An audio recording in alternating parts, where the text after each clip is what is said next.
Ladies and gentlemen, we are doing resin printing here again on Once in a Six Side, and it's old mate G-Dubs who's brought me back into the fold. I can't believe it. Saturnine! Holy shit, I am excited. I do love me some Terminators, and these ones are particularly fun. Just look at them!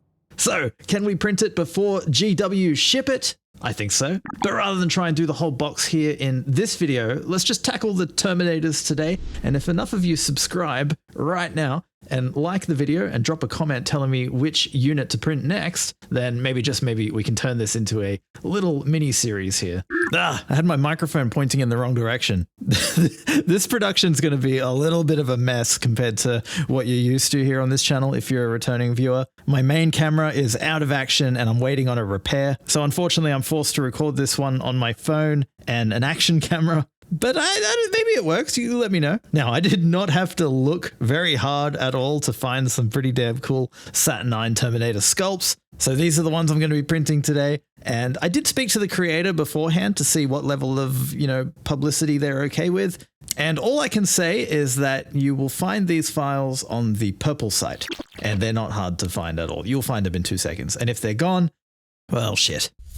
This kit comes with a whole host of parts, so you can kit these guys out in whatever way you want. There's a few different poses for the legs, and they even come with pre-supported files. However, I had a quick look at these and I decided I don't want to take the risk on them. They do look like older ones that have been done with Chitubox, possibly even using the auto supports. So let's not use those. Let's do something else.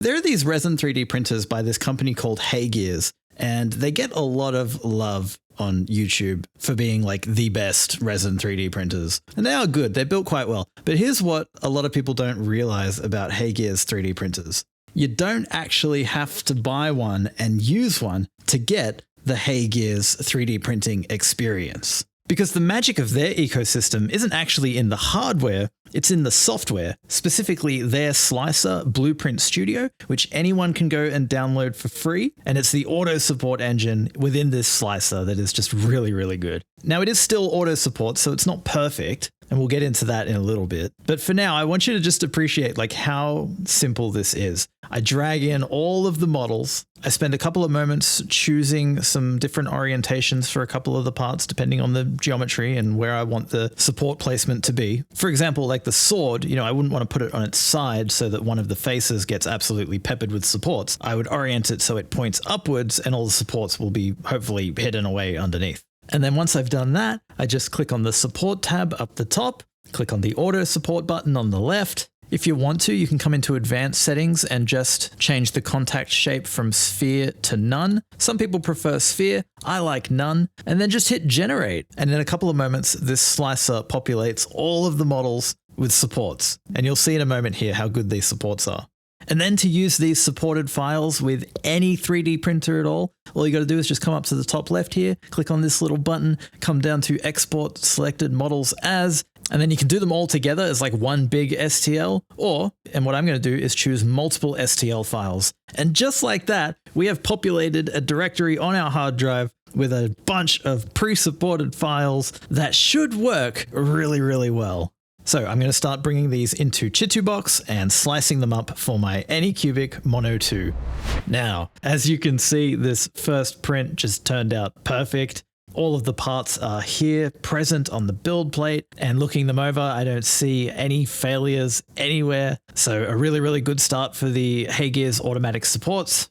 I popped the models into a little storage/transport container and got started on the next print, which also turned out perfect. So popped all the models off of the plate, got them into my container, and I still needed a few more parts to complete all 6 of the Terminators. So I readied my third and final plate within Chitubox, sliced the file, sent it to the printer, and once again had a 100% successful print. How good is that? So with all of my models now printed and in the transport, I took them outside to my wash and cure station, which was in dire need of a change out. So I had run out earlier and stocked up on some methylated spirits. Also grabbed some fresh veggies for the buns. Patreon.com/onceinaSixside if you want to help feed them and get yourself some cool STL rewards as well. More on that in a bit. And now once these parts had fully gone through the wash cycle and been dried, I can now get to the support removal and show you both why these Hey Gears auto supports are really good and where they fall short compared to a well-prepared and professionally pre-supported file. So obviously they're really good, one, because they have a really high success rate, but two, for the most part, they come away really easily. So the Hey Gears auto supports are super thin and dainty, so they don't offer a lot of resistance, so they're really easy to just bend and peel away, which is nice. You don't have to fight the supports, you don't get your gloves all cut up. It's not a bad experience. But here's where it falls short compared to if the models had been pre-supported professionally by someone who knows what they're doing.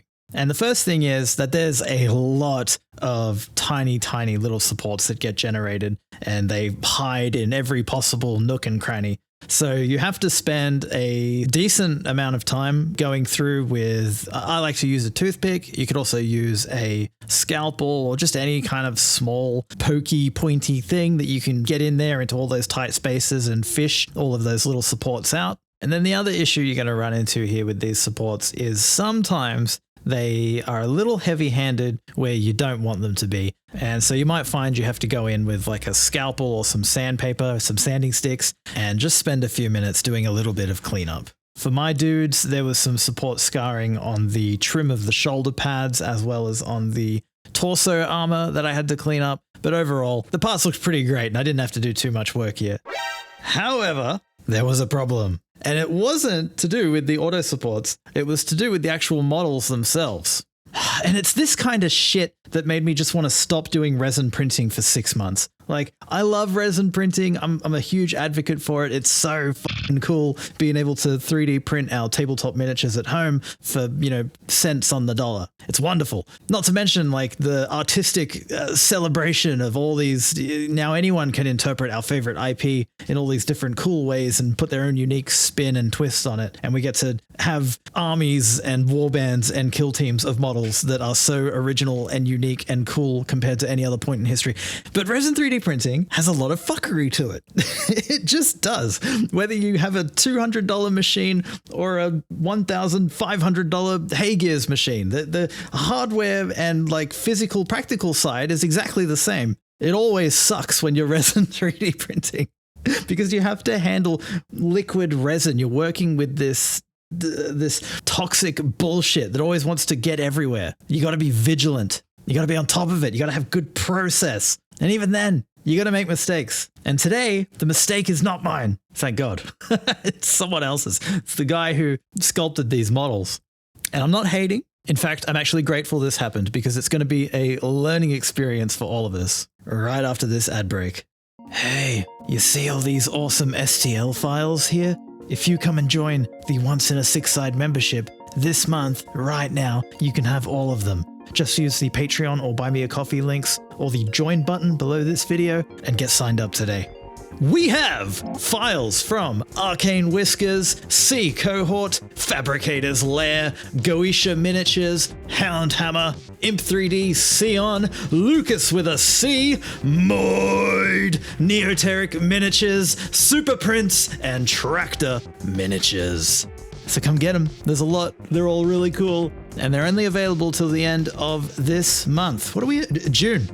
So come get them. Help support the channel, keep this party going and all that fun stuff. And then once you've done that, go check out these awesome campaigns from some of our glorious benefactors. From Lucas with a C, there is the Faith and the Fathomless live right now on My Mini Factory Frontiers. There's over 120 grimdark sci-fi models in here for you. Next, from Fabricator's Lair is the Dawnhammer Bastion campaign, live right now on Kickstarter. Fabricator's Lair makes incredible terrain, and this kit is no exception. Like, look at these buildings, they're incredible. So come get this kit on Kickstarter. And finally, from Dalla Croce Studios, also live on Kickstarter right now, is Kingdom of Guardia 2, another wonderful collection of terrain, as well as a bunch of other stuff. So come check this one out too. Supporting these artists is another great way to support this channel. And if you are a talented creator out there of STL 3D printable files in the miniatures verse, and you want to get involved, I have the cheapest advertising on all of YouTube. YouTube. All you gotta do is just donate some minis to my wonderful members. So get in touch with me. Here's my email address. I look forward to hearing from you.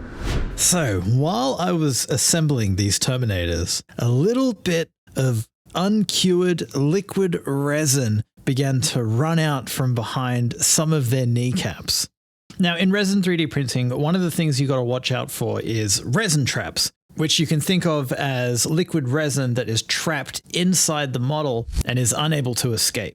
And generally, your slicer is going to identify and alert you to when a resin trap exists. However, in this case, it's not really a resin trap, as it is more just some very narrow and deep openings behind those kneecaps. And you can see that here in the slicer as I move the slice preview up and down. And because it is such a narrow cavity, it's really difficult to clean it out. And so when I washed the miniatures, despite everything else getting a really thorough clean, the wash fluid was never able to get down into those cavities and clear out that liquid resin. So it's just been sitting down there waiting to escape and cause a bunch of headaches later. So now that I knew about it, I took a little squirt bottle with some alcohol and tried to basically just blast that liquid resin out from those cavities. And I think this worked. I then went in with some targeted curing using the little UV torch. And I haven't seen any other resin creep out of there since, so I think we're good. But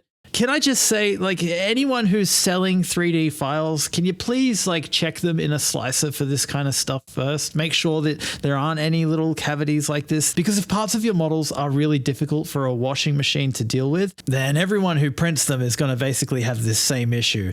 And it's a health risk. So, your 3D models that you're releasing for people to resin 3D print, they need extra love and attention before they are released. Please and thank you. Right, so with the models now 100% free of uncured resin, assembled and cleaned up, they are almost ready to paint, but I need to do some basing.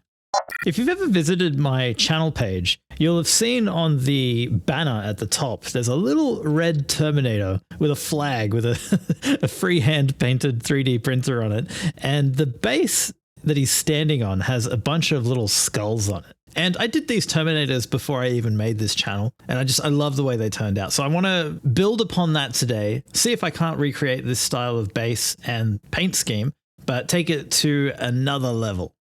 So step one is grab some skulls. Now I've got a whole shitload of skulls on sprues. This is actually a kit you can buy from Games Workshop. I've had it for years. They are fantastic for basing. And what I decided to do here is I grabbed some air dry clay, and I'm using some FDM printed bases here. And I basically smushed the air dry clay down onto each base, so each one has a little mound of earth, essentially.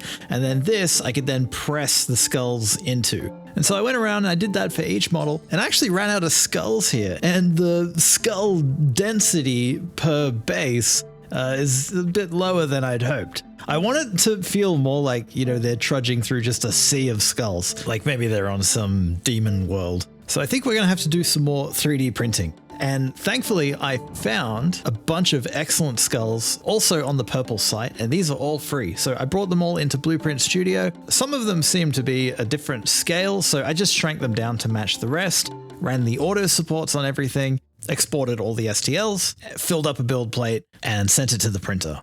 And here's where we have our first failure, where a couple of the skulls have actually failed to stick to their supports. And I'm pretty sure this has happened because in Blueprint Studio, after adding the auto supports, I actually went through and manually edited them, removing some of the supports that were covering essential details. So this is completely my fault. I should have just left them as the auto supports had generated them, and they would be fine. But whatever, I've still got enough here to carry on, so I just ran a quick vat clean, and the printer's ready to go again for next time. And so with all of those skulls washed up and plucked from their supports and then cured, I can now finish those bases. And there's something very fitting about burying those GW skulls now in 3D printed skulls. All right, let's do some painting. If you are a returning viewer to the channel, you will know I've been working on my painting For the longest time, I've been someone who just like speed paints all their minis, but I've been feeling inspired to push past that, expand my skill set and improve as a miniature painter. So I've been like overhauling my hobby setup. I've bought a bunch of nice miniature paints, like all the AK stuff and a few other odds and ends, nice brushes. One of you recommended I pick up a book, Color by Angel Giraldez, which has a ton of really great info on it and some really inspiring paint jobs. So thank you for that recommendation. I've also found my way to Jose Da Vinci's Patreon. I really love this guy's style and I've totally fallen in love with his work. His guides on his Patreon are wonderful. Can't recommend it enough if you want to start taking miniature painting a little bit more seriously. And so the thing I want to focus on today with these guys more than anything is I want to practice this thing called glazing, which is, if you don't know, essentially blending between different shades of paint or different colors by using thin, transparent layers. It's a technique I've always sort of dismissed as something that's just completely time consuming. And why the hell would anyone do that? I mean, when you can speed paint something and get a great result in a fraction of the time. But I realize now you can totally paint for different reasons. Like if your intention is to do something quickly and get it on a table, like, you know, maximally efficiently, there are tools and techniques to do that. And that can be a fun way to paint. But often the experience of painting that way is one of like, you're on the clock, you know, you're painfully aware of how much time it's taking because you've intentionally made it something that you want to get done and out of the way quickly. It almost frames painting as this like negative experience, this like, it's just a crappy thing that we just have to get through. And then once we get through that, then we can like really enjoy the hobby, which I do love the gaming element to the hobby. But to be honest, it's something that I do so infrequently now. Sadly, I should make more efforts to game, but it's hard. You know, it's hard to do that shit. And if you're not doing it constantly, then it's like, why speed paint stuff? And for me, it became like, well, I'm just speed painting to get shit done for a video. And then that experience is kind of just is not a fun one, to be honest. And I think if I'm not having fun with whatever I'm creating, then I don't think that the thing I've created is as good as it possibly could be. But sorry, I'm rambling. Point is, I've discovered if we slow down and just try and actually paint something really well to the best of our ability and maybe try and learn some new things as well as we go, suddenly this is a much more fun experience and I really enjoy it and the hours just melt away. And that's so important to have a hobby that you can do that with. And so I guess in a way what I'm saying is giving a shit about my paint jobs is helping me rediscover my love of the miniatures hobby. So it's very, I'm having a good time here. So as I record this voiceover, I'm not sure how much of the painting footage I've currently cut over the top of this, but hopefully you've been able to see the whole process. But to highlight at least a few points here. One, I really struggled with the skulls. Like I went back and forth a few times on how I wanted to do those, trying different washes and highlights. And eventually what I landed on that worked really well, I think, was to not use such a bright highlight color. And I think I used a khaki. And that's another thing too, you know, when you're painting something, if you don't like it, don't be afraid to just go over it again and try again. And in the end, I think I got these bases looking pretty good. And for the armor, I learned a few things here. Because I had done an oil wash early on, my base red color was very dark. And so trying to blend that straight away to my maximum highlight color, the intense deep red from AK, I probably should have created some kind of intermediary tone because I really struggled even with like many applications of glazes to make that blend smooth. And then the guy with the sword, I decided to see what it would look like if I pushed it all the way to orange. And while this guy ended up looking really cool, I decided against doing it for the rest of them because I'd already sunk a few days into this at this point, and I do still have to make a video.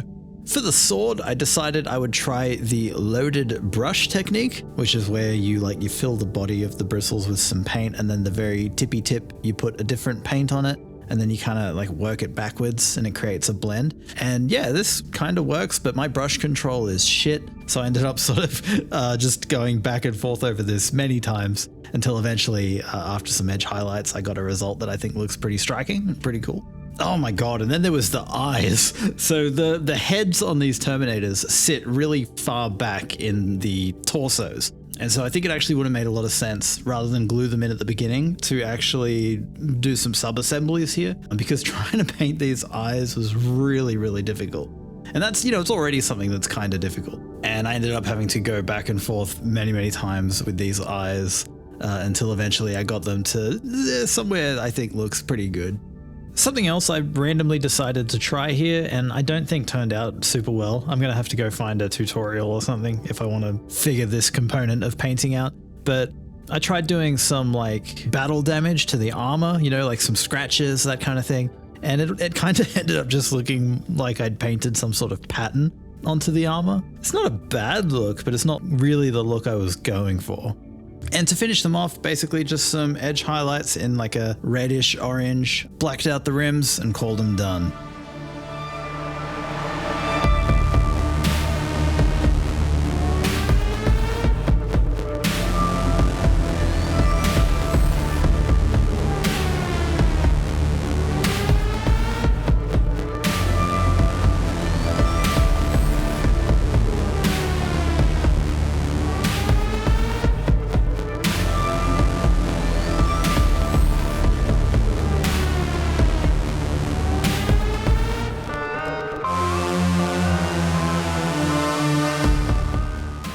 Welcome to the end of the video. Hope you enjoyed that. I hope I earned your subscription if you're new here, or returning viewer who hasn't subscribed. Please remember to also like the video, and if you haven't left a comment yet, just mash the keyboard. I appreciate it a lot. I put it to the Once in a Six Side community in the lead up to the release of this video to see if anyone else wanted to have a go of printing and painting some up, and we got some really cool entries here. Like, look at this one from Newman. Incredible. And Robisk as well. Amazing. Geoducks, look at that, so good. And Spoopy Gal, very nice. Good job, everyone.